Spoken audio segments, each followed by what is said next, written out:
being introduced soon that will contain pieces to the puzzle. The bills that we're working on are as follows. Number 1, adopting more stringent standards for prescribing opioids for pain. Number 2, allowing 30-day prescriptions to be filled in weekly increments to reduce the large amounts of unused opioids sitting in our medicine cabinets ripe for diversion. Number 3, preventing minors from being prescribed narcotics without their parents' knowledge and consent. Number 4, extending the use of our venerable prescription drug reporting software system in Ohio, also known as the ORS system. Number 5, requiring a driver's license or photo ID to pick up the narcotics prescription from the pharmacy. And number 6, engineering more integration between treatment silos, rewarding a treatment model that tightly integrates these steps of detox, medication-assisted treatment, intensive counseling, 12-step programs, and peer support, and providing funding for our specialty court dockets. These bills build on other pieces of legislation already passed or in process. The pill mills were shut down through the efforts of Representative Johnson and Representative Burke in the last General Assembly. The House recently passed 2 pieces of legislation that will help keep addicts alive: a bill standardizing syringe exchange programs in the state, and a bill that encourages using naloxone to reverse opioid overdoses. We believe that this multifaceted approach adds more sandbags to the wall as we attempt to stem the tide of this addiction epidemic that Ohio faces. Thanks again for coming today, and I'd now like to turn it over to the Vice Chair, Representative Ryan Smith, for a few comments. Thank you, Chairman Sprague. First off, I want to thank Representative Sprague for his leadership of this committee. It's been an interesting process. I would say I've been through a lot of committees, heard a lot of testimony, none tougher than this subject. It's very personal, and the amazing thing to me is that I come from the south end of the state, and South Point, the furthest point in Ohio, is actually part of my district. We visit Representative Baker's district at the other end of the state, and while the demographics and a lot of the challenges might be different, the similarities of this problem are the same. And one thing we all know is that this epidemic, the enormity of it, couldn't be questioned.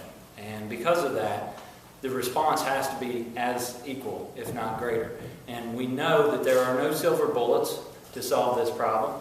I commend the governor and his administration for their attention to the problem. There's a lot of smart people working on this. But again, it is such a huge problem that we have to run multiple facets to affect this.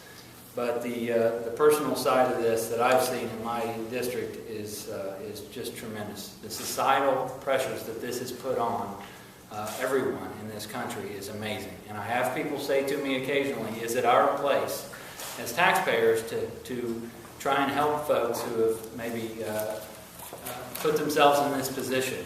And what I try to explain to them is there's a cost to that, but the cost that we currently incur is far greater. The cost to our jails, the cost to our municipal courts and the people that are coming through that, the cost to the deterioration of the families in our districts is unbelievable. The employers will tell you how difficult it is to find people, employable people that can pass a drug test. That's amazing to me.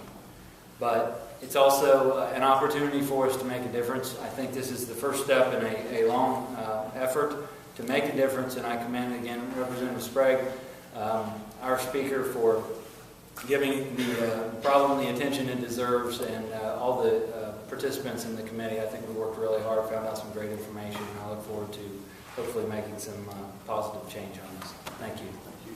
Representative Baker. Yes, and I will also repeat what you have heard. It was certainly a pleasure to be a part of this committee and really understand the crisis or epidemic as what we are now calling this. And when you call something like that with such strong words, you do, as Representative Sprague and Representative Smith has said, you fight back just as hard or harder. And so with that in mind, this morning I actually had a meeting with LSC setting up one of my first bills on this subject, which is to not allow minors to receive addictive drugs from a physician without a parent or guardian's knowledge. we had a mother that gave testimony in one of the locations throughout Ohio that we visited, and this mother was devastated that her 2 children, 13, 14 years old, were able to get a prescription to help with their pain through whether it was cheerleading or some sport that they were involved in. And I asked our state board if they acknowledged that, in fact, that could happen. And they said yes, that the law is implied, but specifically does not say that a prescription drug can be given to a minor. So we are going to really narrow it in the legislation that I'm preparing to make sure there is no misunderstanding that a minor cannot receive a potentially addicting drug unless a parent or guardian signs off to understand that this drug needs to be monitored. So I thank the chair of this committee to allow me to be a part of this committee, and the speaker and the governor for his attention to this. It is an epidemic. We do need to address it, and I'm so glad that I am here today to be able to relay that information. Thank you. Thank you, Representative Baker. And we're joined by one of the most important members of our committee, Representative Antonia, who's done an enormous amount of work on this issue. Welcome. And Representative Smith said a few words as vice chair about the committee meetings, and Representative Baker told us a little bit about some of the things that she was interested in learning in the committee. If you would like to say a few words about the committee, you're welcome to. Thank you. I'm still out of breath from running over. So it's been a real honor to serve on this committee. It's not often that we get the opportunity to do real bipartisan work. I want to start there.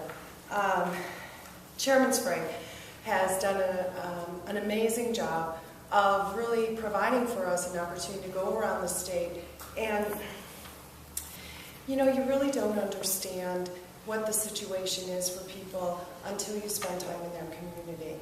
And when you go to a rural community, especially for a city girl like me, you really get to understand the depth of and the devastating effects of the opioid epidemic in our state.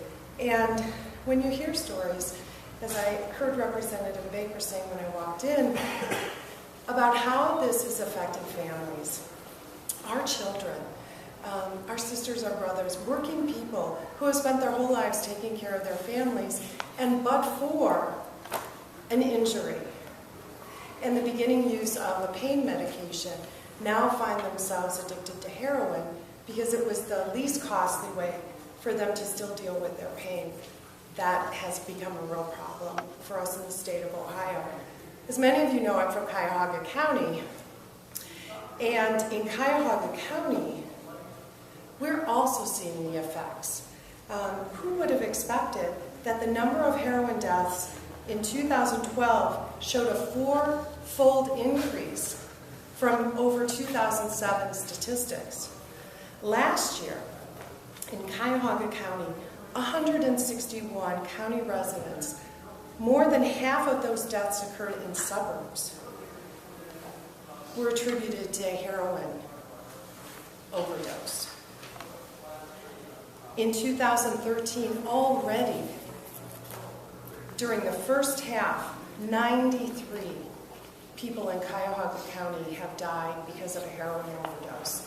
That is unacceptable, and that is one of the things that we learned in this committee. The pain and loss that accompanies the devastating effects on our communities cannot continue without the legislature getting involved. As I said to begin with, I was proud to serve on this committee. I am looking forward to working together to provide some public policy that will protect the people of Ohio and really help those who are addicted get on a path to treatment and recovery. We need to do this. We have to do this. And so I am happy to be a part of this, the committee that we did the work on this summer, and I'm looking forward to working going forward for all of us to be able to make sure that the people of Ohio have all the resources they need to deal with the devastating effects of addiction. Thank you.